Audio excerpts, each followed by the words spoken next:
It's time to find out whether this is really a free hit or actually means everything. This is the Arsenal Vision pre-match live stream. My name is Alex Smith, the Black Man, Twitter, Yankee Gunner. That's right. Look, I want to be clear about how this works. If we win, this game means everything. It is a definitive game, a game that proves our status, our trajectory, and ultimately how good we are. If we draw playing well, I think it means roughly the same, a good sign of where we're going. It is imperative that I emphasize if we lose, regardless of how we play, this was a free hit. It has no bearing on anything, and we should not care at all. And I am sure that you are here to feel the same way. We are going to get into the lineups, the predictions. We will laugh at Chelsea. Why not? We'll put Scott's data graphics up on the screen because he worked hard to make them, and we want him to have that feel-good feeling. But most of all, we just want to say thank you for being here. We love you, and thank you for sharing this nervy hour before kickoff, or hour and change before kickoff with us. If you find it to be nervy, maybe you don't. I find myself wrestling with that because I really want this to prove that we're great, but I also understand that, if it doesn't happen today, it doesn't happen today. That's okay. Let's get Jess into the show already before I waffle on any longer. Jess is on Twitter at Jessinho Tweets. Hello, Jess. Hey, how's it going? Yeah, it's good. I have to ask, do you feel the stakes of this game intensely? Let's take your temperature emotionally on how this game feels to you. Well, I hate to say it, but it feels like a free hit. So just in case people haven't been here, watching any of my shows lately, I think it's a free-ish hit. Okay. It's a hit that doesn't cost anything. It's just the kind of game where we've put ourselves in a position where this doesn't feel like a game that we have to win. But equally, what I will say is that I want us to be competitive in this match. And we've already played Liverpool 3 times this season. It's a lot of times to play a really difficult team. And I think we're at the peak of our powers right now. So it'd be really nice to see what we could do at home against a team like this, quite similarly to how we played against Man City. And that's the mindset that I'm going into this match with, is that I just want to see a really good performance. It won't kill us if we lose. It won't kill me if we lose, but it's got to be close if we do. Yeah, I think it's tough for me because ultimately, I recognize that there's no possible way you can think that this means everything, right? Because you're talking about a team that is the reigning Premier League champions, that is actually Manchester City, the reigning Premier League champions. You get the idea. They've won the Premier League. They've won the Champions League. I think they are the best team in Europe right now. In fact, I think at the moment they are playing better than Manchester City. I think they will win the Champions League. That's just my opinion on what their ceiling looks like. And there's also just by the way, hello to David watching from a very wet Block 18. Hopefully it will be more wet as you're throwing your beers into the air and whatever else it is that people do when they celebrate. Good evening to everyone joining us. There are some teams that you just don't match up well with. And for whatever the reason, Liverpool have been a really tricky matchup for us. And I think that fact, combined with their quality, is partly what makes this challenging. We can go for it like we did against City in January, and just play our game and see where we come out. We could also opt for a more defensive approach and see if we can hit them on the counter, which, there's been some ability to do, limited, but some ability. Do you have a sense of how we should approach the game? I think we should go for it. I think we should play exactly the way that we've been playing against them and see how it copes against them. I think you're right. We don't match up well with Liverpool. It's the way that they play. Even when you're in the game, it just always feels like it's on a knife edge, and they can always just kick it long and get a second ball and be in on goal. The way that they attack is so different to the way Manchester City attacks, where you can kind of block them out and frustrate them and close up seams. Liverpool have so many different ways that they can score goals, and that's what makes them so dangerous. But I feel like when I've watched teams go toe-to-toe with Liverpool this season, and it's been few and far between, but what I have seen is that the teams that go for it, when they actually engage them and try to put them under pressure and actually have some sort of threat, they do much better than the teams that seem scared against Liverpool. You have to be willing to open yourself up and almost take that risk of getting done on the counter or getting done by Liverpool in order to put them under any threat. That's the game against Liverpool. Their whole thing is, if you attack us, just know that we're going to come at you on the other end. So we kind of have to be willing to play that way. And I think against Watford and against Leicester, in some ways, we were willing to play that game. And I think we're going to have to play that way today. Yeah, I mean, I do think that there's more to be gained from sticking with the way we are trying to play, because I think it's interesting to sort of see, can this approach work at the highest level? Because we want to believe that the way we're playing now is ultimately the blueprint for going on to not just qualify for Champions League, finish top 4, but maybe win a league someday, right? Or compete for winning league. Having said that, I think, to be fair, there were times under Arsene Wenger, for example, that many of us complained that, look, all right, we beat up on the bottom half of the table, great, but because we don't have a game plan or tactical tweaks for when we play these great sides, we go and we get tonked by the really good teams. And so I am sympathetic to the idea that if you're coming up against a team that has been a bad matchup for you, that has a lot of attacking threat in specific places where you can get hurt, that having some tactical tweaks to identify those potential challenges and protect them makes sense. The area that I see really being critical here is our left flank in attack and our right flank in defense, because Mane has been a huge problem for us. He will get to go up against Cedric tonight, who I thought started to show a few cracks when he had to defend against Leicester. And then on the other side, Alexander-Arnold, who is such a weapon delivering those balls to the far post, he is the target where you need to attack. And I think if it's Martinelli starting, getting him the ball early, quickly to counter and break out behind Alexander-Arnold, that's how I see it. Attacking up the left and protecting the right flank. What's your thought on that? I agree with that. I think getting Martinelli isolated against Trent Alexander-Arnold, that long ball that Ramsdale puts just on his toe and he brings it down, is going to be a weapon for us. It was very dangerous against Man City, and I don't see why it would be any different against Liverpool, especially because they like to play that really dangerous high line. They'll try to catch us off sides, but I think we're smart enough to know how to hold our runs and things like that. And I think the key is not to have Lacazette be our only outlet, because in the past, when we have kicked it long to him, when they've been pressing us, he gets lost in the game. He can't stand up against Matip and Virgil van Dijk on his own. So having them isolated up against Saka and Trent Alexander and Martinelli, I think, is our best chance. And with Cedric, we just know we're at a disadvantage there. So just let him do his thing. And I think you just kind of hope for the best. The other thing that I wanted to point out is maybe Xhaka playing a little bit more reserved. That's the only other tweak that I'd probably make. Instead of allowing him to play so far forward, maybe let him come back closer to Thomas Partey a little bit, so that space in behind him doesn't get exposed. Because as we saw, I think it was against Wolves, they caught us out a couple times in that space. And our left side seems to, be a little bit shaky at times. So I would say Xhaka just being a little bit more reserved than he has been in that left 8 position. Let Cedric do his thing and make sure Martinelli and Saka are isolated against the fullbacks. Best thing we can do. I think that's well said. Let's get Paz in here. And Scott will be joining us momentarily. We can go through the data. You can follow him on Twitter at Paz My Pants. Hello, Paz. Woohoo! So we're talking keys to victory tonight. Paul, I want to get your take just quickly on the tweak the tactics for the specific opponent approach here, or go play your game and see how it stacks up against one of the best in Europe. Yeah, I don't think we've too much choice in that. You can't play too much catchy football here. You're going to have a big crowd behind you, geeing you on. There's going to be way too much excitement for sitting back as Arsenal. We're pretty much going to have to play our football. And why wouldn't we?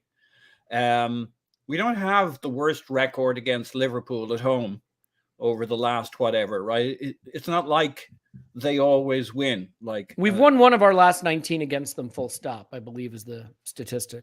Well, that's a statistic, Elliot. But I mean, the game's played on the pitch, not on a spreadsheet. Yeah. But like, yeah, hang on. Just one of the last 7 visits in all competitions. Liverpool have won just 3 of the last 21 Premier League games away at Arsenal. So they've lost 9 of 21. They've drawn 9. So the likely result here is a draw. So why not fucking go for it? You're going to have the crowd behind you. As Jessica said, the only tweak is how aggressive do we get pushing Jack up? And in a way, Liverpool might end up determining that anyway, because if we leave Partey on his own, he's going to get targeted, so that'll pull Xhaka a little closer to him. I think it'll be a lot closer to a double pivot, except at certain periods in the game when we're feeling it, and then we just got to make sure we don't get caught out with Podence waltzing up through our midfield. But fortunately, he's not playing in this game, so we should be fine. Yes. The good news is because Podence is not in this game, there is no one at Liverpool that we fear. Mo Salah's on the bench. So I do want to add one other thing. We played really well against Liverpool in both of these ties, recent ties.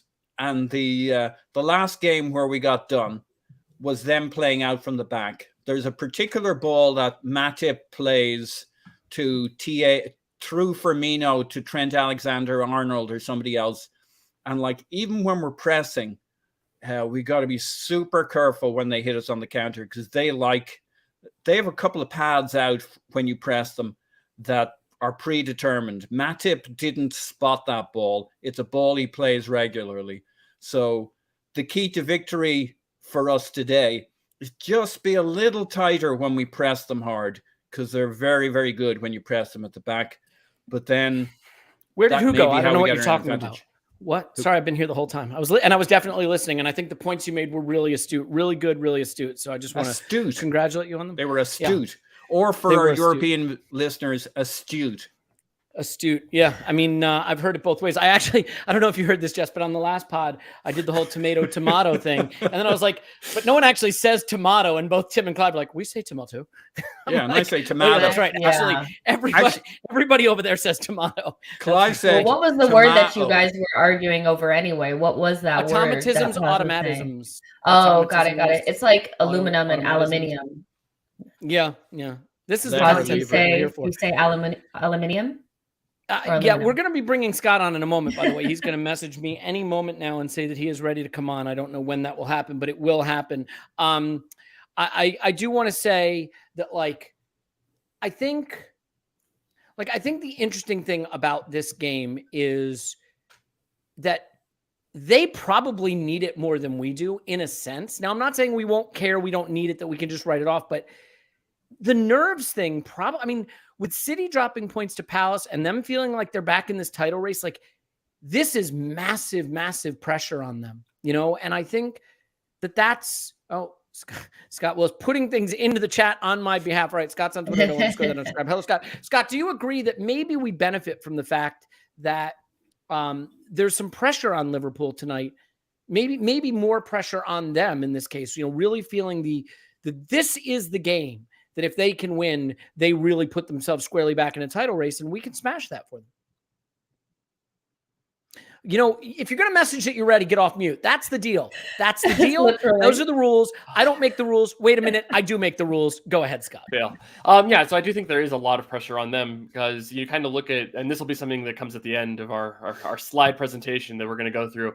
But yeah, this is a game for them where if they do not win, their title chances drop a lot. So I think it's, right now they're right about 27%. A win puts them into 40%, pretty close to tied on expected points with City. And it's basically full on title challenge back on the table. They lose or draw. They're probably, they need really, really, really need City to mess up. And I don't know if City are going to, so it's huge stakes for them as well. Yeah. Okay. So Pep has done us dirty twice. Who did what now? Who did dirty? I feel like Pep has done us dirty twice by losing to Spurs and then dropping points against Crystal Palace. He's not our friend, is he?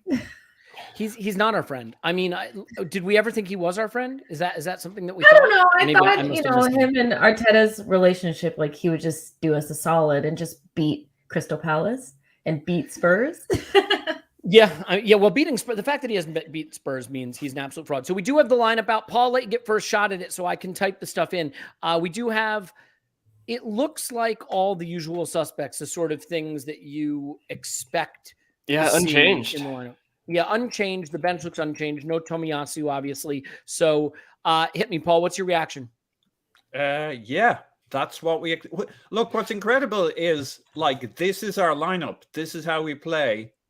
We know how we play. Liverpool know how they play. It's a very, very interesting point in our development, and like the stats are very clear. I don't know if you guys listen to the double pivot podcast, but did you listen to it, Elliot? I have to admit, I like those guys. I like their podcast. I am not one to speak ill of other podcasts. I thought their recent podcast on Arsenal may have missed a few points, but I did listen to it. It was brilliant. It was hilarious. Oh gosh, okay. And I'm not knocking them at all. I fully get it, right? We don't show up in the conventional advanced statistics. It doesn't make any sense what we're doing.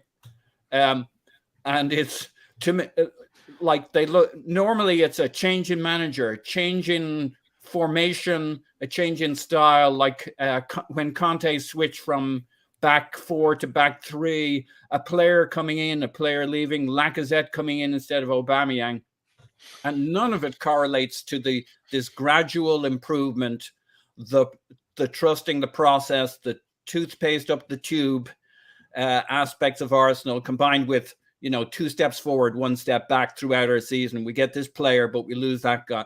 They cannot work out what is going on with Arsenal. On the other hand, they say it's real in stats terms. It's not like the stats don't, but they just can't work out conventional reasons for why we're now this good, but we are this good. So we're at a very interesting stage. I feel very comfortable about this game. And I that's think that's a bad sign. What do you mean by comfortable there? Well, we might win, we might draw, we might lose. But even if we lose, I got to stop you. We disagree a lot on the pod. You know that. You have just said the thing I have most agreed with ever in the history of the podcast. We might win, we might draw, we might lose. No notes, 10 out of 10. Keep going. And then you interrupted me, Elliot. I was getting to the important bit. Even if we lose, what will matter is that we bounce back immediately, and we will. Mm-hmm. Like we won. If we win every 5 games and lose the 6th, who gives a fuck? Just bounce. Yes. Don't. Well, do you know the stat? We should not lose our shit. Pardon? Jess, I'm sure you've heard the stat because Scott doesn't know anything about stats. You hear the stat about teams with 5 wins in a row? That they're really good. What? This is the first time that 2 teams, having won their last 5 games in a row, have met each other since Arsenal met Liverpool for the 4-4 at Anfield, the Arshavin game. So, oh wow, yeah, 2009, right? Of trivia there. Yeah, and just to bring up another podcast, because apparently that's what we do here. Yeah, I was asked to try to crunch numbers on this one by Lewis on the preview pod from Arscast, and unfortunately I did not have time to do it, but that would make a pretty interesting complicated thing. What the probability is. It's quite a complicated little. I was thinking about it too. Enough screwing around, guys. Let's do this. This is a serious podcast. Just right before we get into looking at some of the stats and the likelihood and talking a little more tactics, give me your thoughts on. I mean, I could say give me your thoughts on the lineup. That doesn't make any sense because that's just who we are now. But how big a difference do you think it has made in terms of this progress we're making now that Arteta can put a lineup out that is the same game in, game out, and plays the same approach game in, game out, which for so long was just something we did not have the luxury of doing? I think it makes all the difference, and it's made. Why am I on the big thing? Am I going to say something really good? Because I got to do some stuff with some graphics and stuff. Okay. Just I'm like, the pressure is on. But yeah, I think that that's been something that we've obviously been missing and been asking for, and having that level of consistency really since it has to be basically since the new players came in, and then some like small tweaks. And then in December, we really started to hit form from there. And it can't be a coincidence that the players playing in a consistent lineup, consistent way of play. It's no surprise that we've been playing so well. So I do think it's good that we can kind of just see the lineup, know it's going to be that particular lineup, and know how we're going to play. And I think it speaks to how consistent we've been for the last like 3 months or so. But there was a little bit of a hiccup with the lineup. A lot of people were afraid Gabriel wasn't going to play because his wife or girlfriend is like 9 months pregnant. So I'm so happy to see him in the lineup because that would have changed everything. if Nicola Pepe can get in the lineup after given or be on the bench after his wife gave birth 3 a.m. before a game, Gabriel can start a game at home against Liverpool. Look, I'm just saying, because if Gabriel's not there, that changes everything, right? So seeing this lineup, we know how we're going to play. Hopefully we see a team that wants to go after it, a team that makes smart decisions, a team that stays with 11 men on the pitch. I mean, those are important things as well, just being smart as well and picking your opportunities to try to attack Liverpool, because if you don't pick the right opportunities, they're gonna smash you. So I'm happy to see this. Good old Gabriel pretending to his wife he didn't see the messages that he needed to get over to the hospital. Tom Brady spent a whopping 2 months at home with his wife and kids and decided he needed to get back into football and get beat up a little bit more. I'm telling you, once you've had these kids, once you've been in the hospital for that, you know what?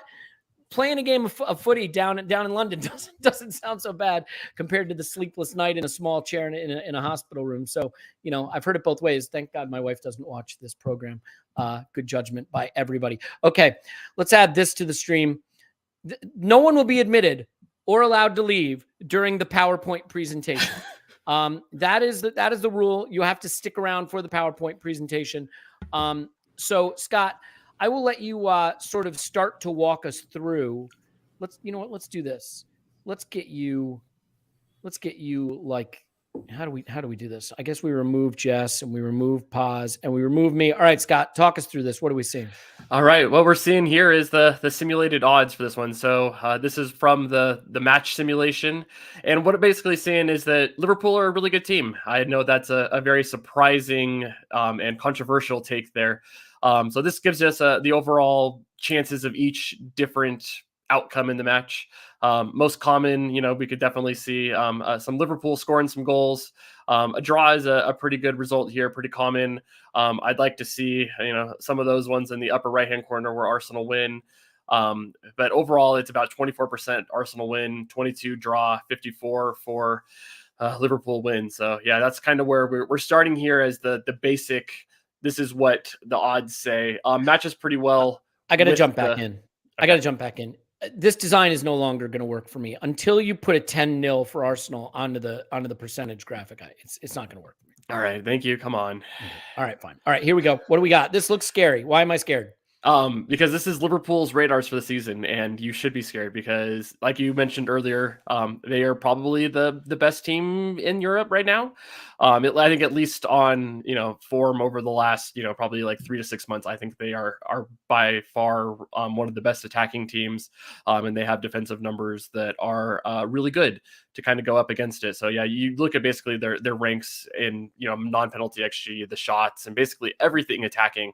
They are basically right at the very edge of what teams have done for the last 5 years or so, because that's what this is based off of. So they're a very, very good team. And yeah, they scare us, right?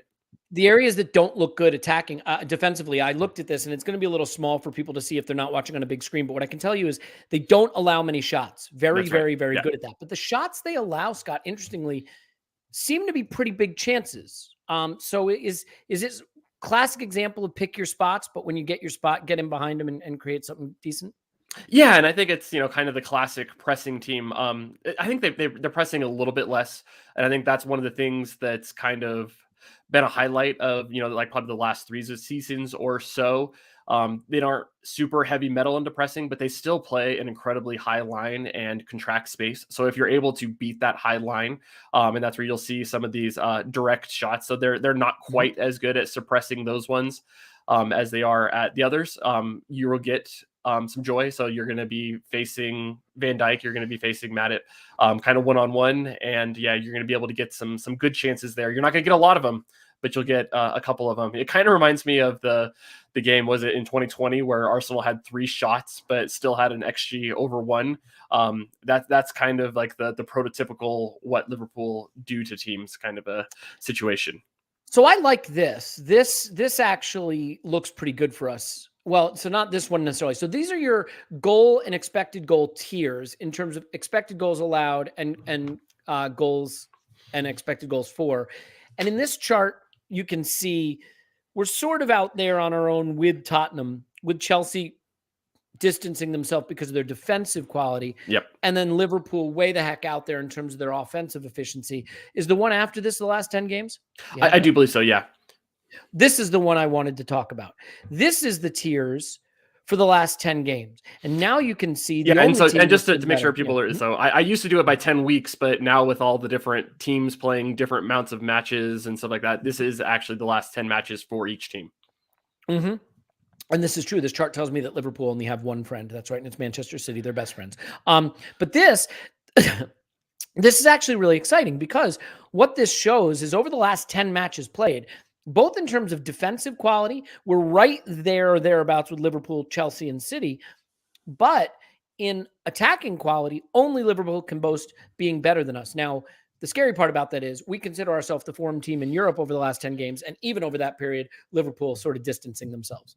Yeah, I mean, they're still just ridiculously good. I think I have some more kind of looking at how Arsenal have been performing over the last. Sometimes I'll do 11 weeks because that goes back to the Southampton match, and that's kind of the trigger to when we switch to this 4-3-3 type shape. So I think that's kind of if you're going to look for something that shows us why we're good, that's, kind of where I choose, and why I choose that data is because I think there is something that actually matches why we would want to start with that. So this is one where we're looking at expected goals difference. And this is a 10 match rolling average. So if we were to look at this, you would see that Arsenal are playing kind of at a title level. And I think where we looked at that previous match, we're in the top right quadrant where that is the good stuff that happens. One of the things that's a little bit harder to tell is that Liverpool are on a different scale here. So ours, the top is 1.2. Theirs is at 2. So Arsenal look like they're at the same level as them right now, but Liverpool are still, even for the full season, doing better than what Arsenal have done over the last couple weeks. Yeah, it just shows they've sustained their excellence. Let's zip through these a little bit more. Arsenal's radar full season, certainly. Yeah, we're starting to look like a good team. Starting to look like a good, solid team. But then the last 10 matches, now this starts to look like one of the top teams in the league for sure. Yeah, so I think this is one of the things where we can kind of look at this and feel good that this isn't necessarily a fluke. I think that defense one looks really good. You're starting to see a little bit more pressure, more stuff where we're winning the ball back proactively instead of being reactive. I think we could see that in the match against Leicester, where we had a chance where we kind of went back to being passive, but then we switched it at the start of the second half, being able to bring that back and going back into the style that has really been effective for us. Yeah. Okay. We'll zip through here. Just a couple more. I'll get us off the screen here real quick. Yeah. I mean, I don't, this is when it's probably shouldn't be a surprise. This is where Liverpool create from. They create from the right-hand side. That's where Alexander-Arnold is. And yeah, this is not a huge surprise from here, but yeah, this is where they create their threat from. Yep, absolutely. And so I would say, ultimately that we are in a situation here. There's Liverpool's open play shots. You can see the cluster. All right, let's finish off with this. What do we got here? Yeah, so this is kind important. Of playing out some different situations of what might happen with wins and losses. So starting odds right now, Arsenal are 77% in my model to finish in the top 4. A draw doesn't really change that. We're basically defending the same number, about a one expected point here. So that one really doesn't change it. A win would basically put us into almost certain area because this is not one we're expected to win. A loss actually doesn't hurt that bad, again, because we're not defending a lot. But this does have huge ramifications also for what Liverpool can do this season. So I think they're going to definitely come in expecting a lot. A win here for them makes this a real title fight. A loss here can definitely just knock them out of things.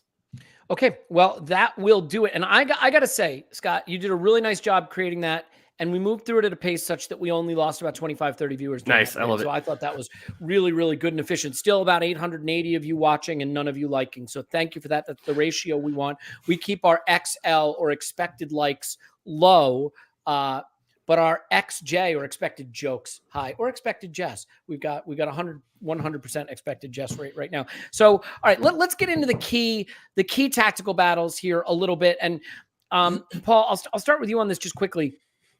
To me, I look at the way Liverpool have hurt us in the past, and Sadio Mane has been a pain in the neck. Jota's been a pain in the neck. But, I thought Cedric showed a few cracks defensively against Leicester for the first serious time in this run since he's been in the team. He's done well in the attacking half.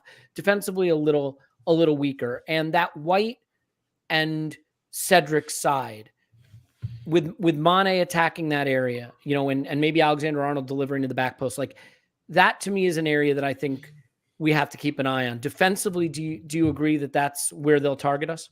And maybe target us for pressure as well?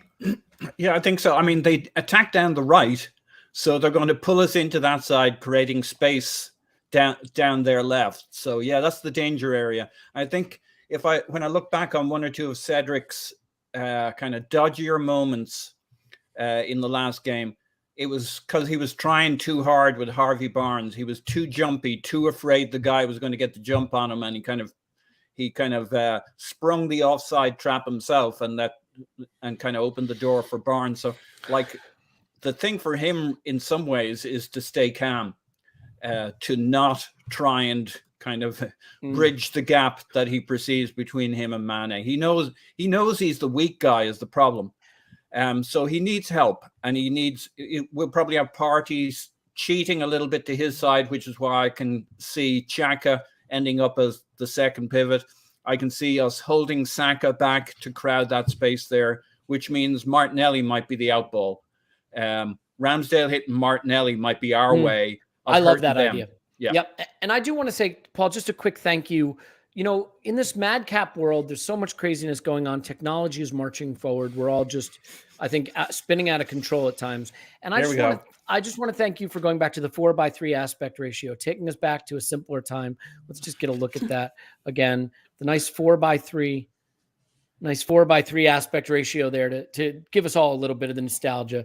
Yeah, 2-1 to the Arsenal, according to Paul. Get your predictions in. Get your predictions in, everybody. Jess, on the other side, I mean, I think we all agree it's we've sort of decided Martinelli behind Trent Alexander-Arnold. I think the interesting thing is we think of Liverpool as having a dominant defender in Virgil van Dijk because he has one. He never gets dribbled, right? He doesn't get beat. Lacazette poses an interesting threat to him because he carries absolutely no threat whatsoever, which will be a new challenge. I'm kidding, but I'm sort of not kidding because what I mean is, if Virgil van Dijk goes following Lacazette around at all, then suddenly, do I think Saka can skin Robertson? I do. I think he can get by him. I think we can have joy on that side if Van Dijk is sort of forced to come out a little bit towards Lacazette. So I wonder how you think they'll handle the zones where Lacazette plays in. I mean, do you think it'll be like Fabinho following him around, or do you think we have a chance to maybe tease Virgil van Dijk out of his hole a little bit? This is kind of the difficult one, is how Lacazette is going to influence the game against Matip, Virgil van Dijk, and Fabinho.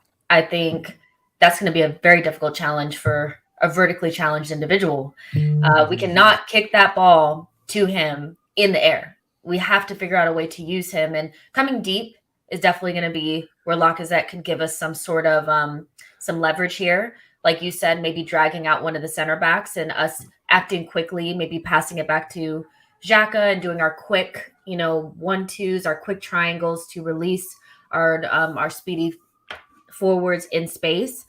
Lacazette has got to be present in this game. If he's not, we're done. And he can do several things for us. One being, like I was just saying, being very active, showing feet, getting fouls. He's really good at that, and linking play through the center with Partey and Granit Xhaka, but also just being a nuisance and ensuring that Thiago doesn't have nice, easy possession at the base of their midfield. If we allow him just to do his thing, he's going to kill us. So Lacazette's going to have multiple jobs. He's going to have to be a central defensive forward and help us stop Thiago from just having easy pressure or easy possession. But also he has got to find a way to make sure that he can get on the ball, especially because I feel like they might focus some of their time on Odegaard. So our creativity has to kind of come from him as well. So I think Lacazette could be a good outlet for us. But if he does that thing that he did, I think, against them away from home when we got killed 4-0, he kind of disappeared out of that game. Like he kind of just went missing, and he can't do that this time around. He's got to be an outlet for the midfielders in that pivot. Yeah, I agree. I absolutely agree with that. By the way, good news breaking from Patrick Robinson. Massive miss from Kane just now. That's good. So there you go. let me ask you something, Paul. Mohamed Salah starts on the bench. They'll have Diaz and Jota and Sadio Mane. I mean, they do have a bit of an embarrassment of riches there. We'll hope that Xhaka does not kick Jota in the chest area again. That would be a nice start. But I mean, what do you think how much does it matter that we're not going to see Salah tonight? I mean, I think there's a tendency to write him off because he hasn't necessarily had his best games against us, and maybe people underrate him. But I think at times this season he's been playing like the best player in the world. I think maybe people are sleeping on the fact that, and again, Diaz is a great player, but like, I think Salah not starting is a benefit. You know, I mean, do you think I'm overrating that? No, I think that's pretty big. I think we saw Diaz last time out on the left for a bit with, we've seen Mane through the middle. So they're pretty comfortable rotating. And, you know, if they need Salah, and unfortunately, we've got to say the words, we hope they need Salah on 65 or 70 minutes. That would mean that they're trying to chase the game, right? Exactly. Yeah. So it's a big miss. They have lots of threat. But it also means we're not quite sure how they'll line up between Jota, Salah, Diaz. But it's all good. But yeah, Salah comes on 65, 70 minutes. That's a very good sign, very probably. But they're a handful, whoever's playing. So I don't think it matters that much at the end of the day, whether Salah starts or not. They're just so good. But of course, he might be the best player in the world.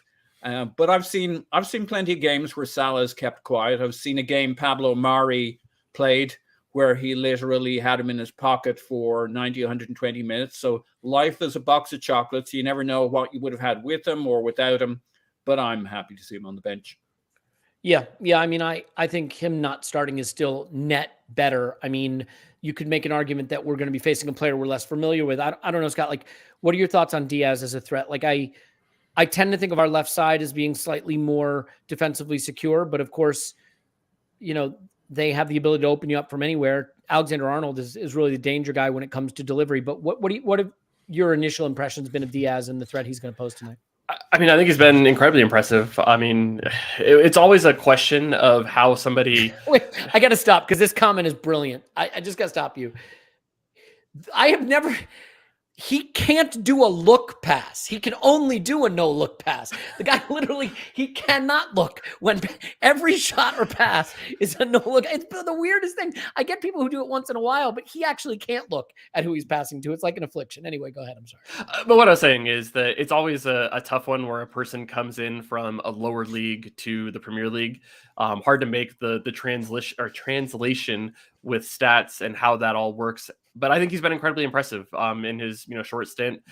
Some of that goes to how he played before, in the Champions League. And those were the numbers that showed that it probably wasn't a fluke what he was able to do in the Portuguese league. So I am a little bit nervous about him. But I mean, obviously, if you had to choose Diaz or Salah, you would choose Diaz because I think Salah might be, the best player in the world right now. Or at least up there with Mbappe. Probably for who you would choose to start a team around. So yeah, it's definitely a good choice if I'm going to have one. So Clive, I should mention, coming to us live from the Emirates, and if you are a patron in the Instant Reaction, you'll be hearing his drunken halftime and full-time thoughts, as well as Tim's drunken and halftime full-time thoughts from the Emirates. They're both going to be sending them in. So as we hit the banner, sign up for that thing. It is sweet, sweet bonus content. There are about 900 of you. Look at it this way. I'll tell you what, if every single one of you watching right now signs up for our Patreon, I will get you all an ice cream. Now, to be clear, if you're already a patron, you have to sign up a second time or the ice cream deal is off the table. That's just how it works. Let's talk Chelsea just briefly. Are you guys cool with that? Yeah. Oh, yeah. It's really funny what's happening to Chelsea. I mean, it's just the best thing ever. Jess, this guy Ricketts, the Cubs owner, is looking at joining forces with a hedge fund manager to buy Chelsea. I mean, that's my dream come true for Chelsea. A cheap Chicago Cubs owner who knows nothing about football and has basically been accused of being cheap, joining up with someone whose only interest is in investments. It feels like a match made in heaven, and I'm curious if you're as happy about it as I am.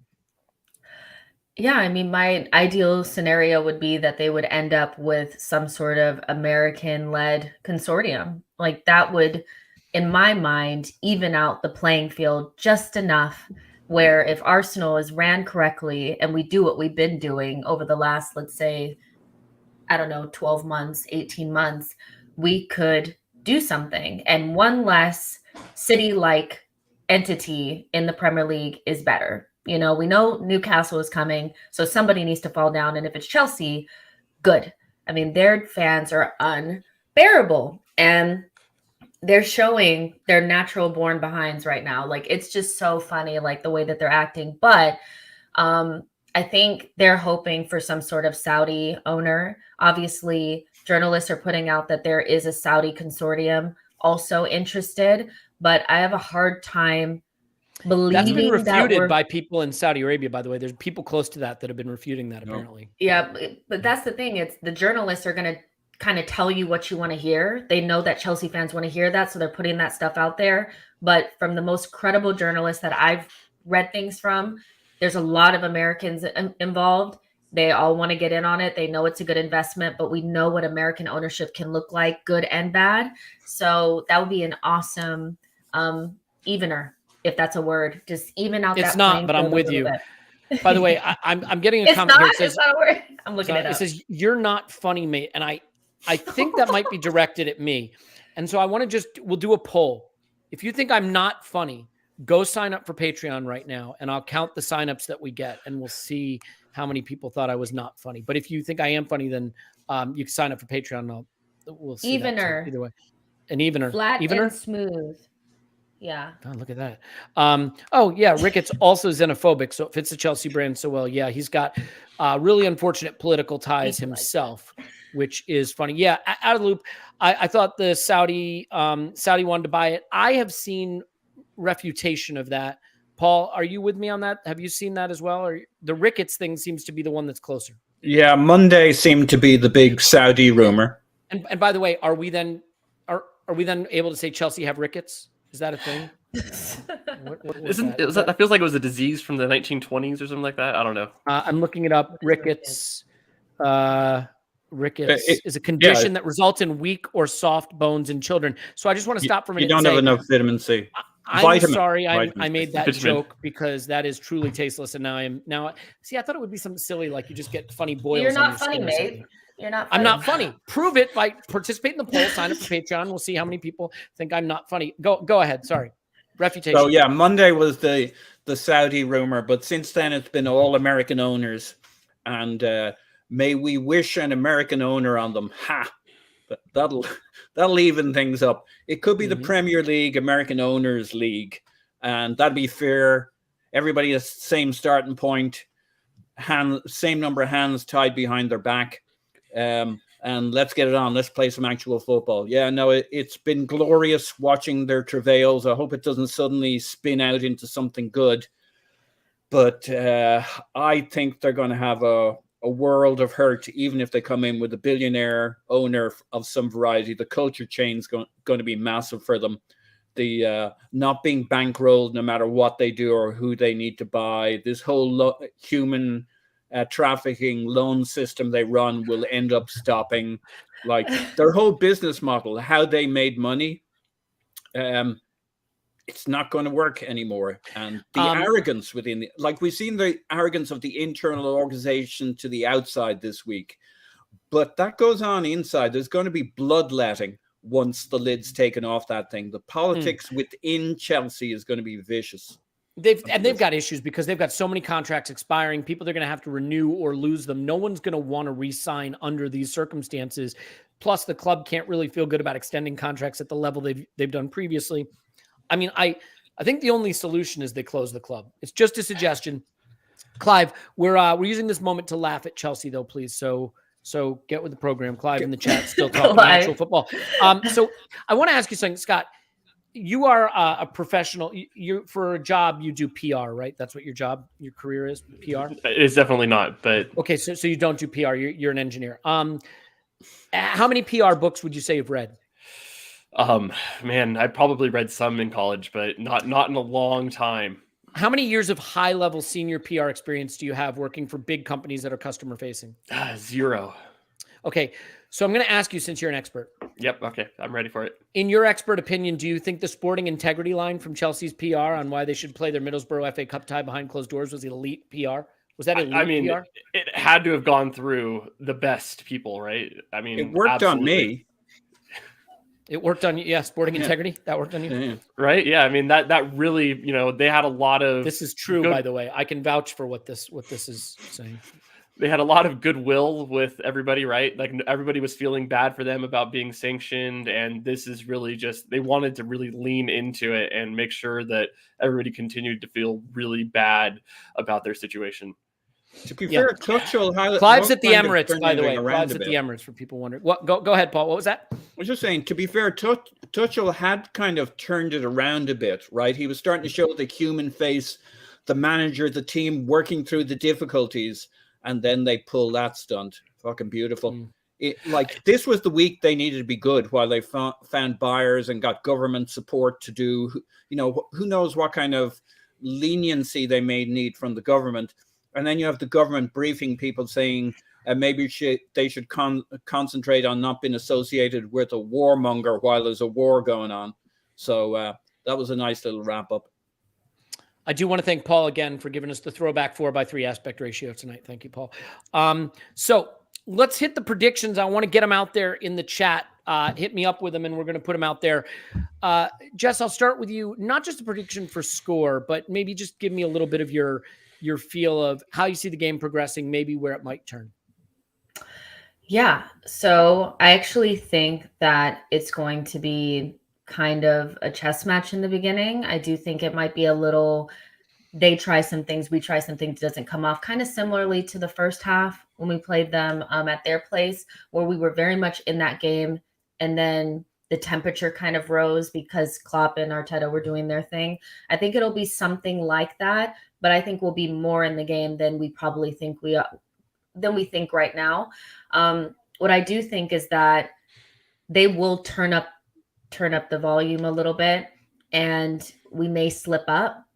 I am personally a little bit worried about our not getting scored on set pieces thing today, because I think their guys coming from the center back position are really good at set pieces, and I think that could be a reason why they score. But what I think is that no matter, even if they score first, which I have a feeling that they might, we will come back and score at least one goal.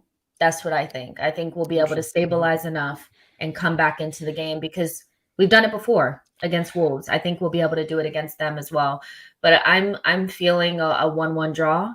I think they'll get some sort of set piece goal or something like that. It'll stun us a little bit, but we'll come back into the game and get something fluky, like a fluky pen or, a deflection goal, because we're putting pressure on them. But I think we'll be in the game for the whole time. And you guys know what I mean by in the game, not getting overran and not the waves of pressure, but we're in it. Friend of the show, Facebook user, says 2-1 to the Arsenal. Predict Shaq a red card. Why? Is it a day that ends in Y? Okay. Scott, what's your prediction and how do you see it going down? I think similar to how Jess just said it. So I think Arsenal are going to come out really strong in this. I think the crowd is going to be really kind of amping them up. So I could see Arsenal really coming out really fast in this one. I think maybe there's a goal for Arsenal in the first 30 minutes. And then after that, I think they might run out of a bit of energy. I think, the last 30 minutes, Liverpool get one back, and I think it's going to be 1-1 finish. And I think I'd be quite happy with that. Oh my God. Yeah. You'd take that right now for sure. Yeah. So I that's kind of how I imagine the thing. I think the Emirates is going to be rocking. I think it might be the best crowd that we're going to have this year. Well, hopefully, or at least the best so far this year. I think, the opening 20 minutes is going to be just absolutely electric. Hopefully, it really inspires the team. And I think we'll actually see Arsenal really pushing up the pressure. And it might be a bit of a basketball game back and forth in the beginning. Yeah, I mean, the interesting thing is I could see it following a similar pattern, Paul, of the game we played away in the league, where we were in it and really had our chances and gave them some challenges. And then, the thing about Liverpool is you make that mistake, and no, I'm not telling you the name of the album, Fred. Like, we've been through this. You're not going to trick me into telling me the name of the album. You got to go find it, buddy. That's how this works. Oh, here we go. Ben Jacobs just tweeted that Ricketts officially tabled an offer on Friday, and it's impressive. Over $3 billion. Where's that money going? That's an interesting question. Hopefully that's where he spends all his money. Yeah, Paul, he's not going to spend it on players because they're not going to go there. They're going to come to us instead. So, Paul, they're just so ruthless in taking advantage of that one mistake, of that one error. And like the last few games, as great as we played, we've given the team, the other teams one little chance, one little opening, right? There's a clearance off the line against Leicester, so we don't think about it. Watford had a couple point blank chances that they spurned, like just a little. And you do that against Liverpool, and they will take that half chance you give them. So I could see it being a case of us being in the game and playing well. But the difference just being that their half chance, their one little opening they take. What's your thought on how it goes? I think it'll be 2-2. There's going to have to be goals. They're not going to score one. And we know that. So we're going to have to go for it. I think it's going to be a 2-2. Arteta talked beforehand about how good they are in every aspect of the game, and that we need to match that. And Xhaka's talking about the little details. He was doing some talking before the game in an interview. I think we're very keyed in on exactly your point, which is you don't win this for 20 minutes or 45 minutes or 60 minutes, which may mean we're not quite as crazy in the first 20, 25, 30 minutes. We'll still play the same way, but we might just be a little more measured, knowing that this is a 90-minute game. So this is a great opportunity to show we've grown. And when I listen to Arteta talk at the moment, he's really not talking about what we need to do to play better. It's more about how we take care of the different aspects within the game. It's that kind of more holistic view. It's not just about attacking or pressure or whatever. It's building that out into a broader game so that we can win against the big teams. That's the mode we're in. So I think this is a great timing for us to take a step up. Yeah, and Jess, I mean, and I do want to thank Paul again, because we've now gotten that we may win, we may draw, or we may lose, and also that this is going to be a 90-minute game. So I do want to thank Paul setting out the boundaries for the conversation here, putting us in agreement. Paul, you've nailed it again. You've nailed it. That 4x3 aspect ratio is bringing the heat tonight. Just like the interesting thing with the Smith Rowe and Martinelli side is I think that's the side that obviously we might be able to exploit, and having the ability, if it's not working for Martinelli, to bring Smith Rowe off the bench fresh, ready to go. I'm wondering what you think the impact will be of us playing midweek here, because we have had a pretty easy schedule. The fixture list, the cadence of games has been pretty easy. We've had a week to prepare for games. We haven't had the fatigue issue. Liverpool are more used to this. They're in the cadence of playing twice a week. What do you think of Arsenal having to go out? And especially, the players that come to mind for me are like Partey and Lacazette, two guys who maybe early. Oh, Paul is sick of hearing about his 4x3 aspect ratio. He's sick of it. He's not going to take it anymore. He's make himself bigger. Trying to fill the whole thing. It's all happening. It's all. Paul's great. Man, he's moving around the furniture with his mind. Are you a Jedi? Jedi Knight, Paul, rearranging the furniture. He looks so glitchy. I'm going to try to move the guitars with my mind. I'm going to burst a blood vessel. I'm not going to do that. Jess, like Partey and Lacazette come to mind, because two players who have looked really fresh and really up for it, been a really big part of how we play during this run, and two players who maybe earlier in the season didn't always look fresh for 90 minutes, didn't always look like they could go the distance. I'm looking at them, two of the more senior players in the team and important players, now having to go into a really intense game, playing a couple days after the Leicester game. Do you think that's a factor? Is that something we need to consider? I think, I don't know if you guys noticed this, but I do think against Leicester, we held back a little bit. I don't think we pressed quite as hard as we've seen us do in the maybe games prior. Yeah. So I think there was a little bit of that, that personnel management there. And personally, I do think that we worry about it a little bit more than the team does. If for some reason we were unable to play Thomas Partey, against Aston Villa, I think that would be a huge loss. But what I will say is that I think what Thomas Partey is doing now that he wasn't doing before is not overcompensating because of what's going on up here. That was a lot of Mhm. it, was I need Yeah. to show that I'm worth this amount of money. He was doing a lot of kind of stretching and doing things that he didn't need to do. He's playing a lot smarter. So if he does that again today, I don't think it'll be an issue against Aston Villa. But losing a key player like that, or Lacazette for the next game and foreseeable games, could be an issue, you know. So I am worried about it, not as much as maybe in terms of running their guts out, but a little twinge here, a little pull there, that could be detrimental to our season. But I think they'll be fine. We just gotta get used to it because we're gonna be in the Champions League next year, right? So this is gonna be our new thing.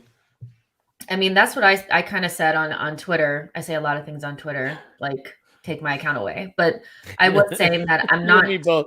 It's like, just take my account away. I don't know. Sometimes I look through what I've said and I'm like, wow, you just say whatever.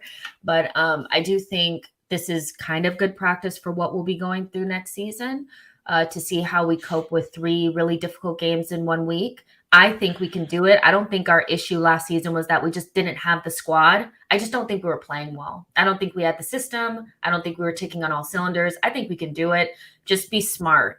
And I think we're playing a lot smarter now. Yeah. Than we were before. I don't know that I don't know that I see us getting a result here, but not because I don't think we will play well necessarily. I think the margins are so against the best teams, and a team that we maybe just don't match up with great. I just think the margins are so fine, and in the really high leverage moments, I think Liverpool have that edge to punish you. I do think not having Salah starting matters. Maybe he'll be a difference maker off the bench, but I'm going to go with just hope. Hope springs eternal. I think we can leave it there. You're going to hear from Clive and Tim from the Emirates at full time on the Instant Reaction, and Paul and Scott and I as well. You're going to hear from us on the main pod tomorrow. So let's get out of here quickly before anything else incredibly stupid is said, or more incredibly stupid. Thanks to everyone who joined. I don't know if we won the ice cream competition, so I do have to apologize for that. We do love you, everybody. Thank you for being here. Paul's on Twitter. Pause my pants. Pause. I'll talk to you full time. Woohoo! Yep. Sounds good. Scott's on Twitter, _that_crab. Scott, talk to you at full time. Yeehaw, yeah. All right, yeehaw, yeah. Jess, we'll definitely have you on, or you'll be hosting one of these in the future, one or the other. Are the nerves pumping yet? Do you have the nerves? Does it give you the endorphins? No, not No really. endorphins? Not yet. No. When the game kicks off, yes, for sure. Yeah. But right now I'm fine. No endorphins yet. It is giving me a few endorphins, but I think once I get off this live stream and I have a chance for the endorphins to kick in, then I will really be ready to go and fired up. So Jess is on Twitter at Just Seen Your Tweets. Thank you, Jess. My name is Elliot Smith. You can block me on Twitter at Yankee Gunner. Thanks for being here, everybody. We love you. Little silly, little fun, make fun of Chelsea a little bit, do some serious predictions, go through a spreadsheet just for those of you who are blowing off work but want to feel like you're still working. We got it all in there. We'll have an instant reaction for you at full time. We'll have a podcast for you tomorrow, and the world keeps on spinning, and I hope it keeps on spinning for you. We love you. Let's see how it goes. We'll talk to you after Arsenal 10, Liverpool 0.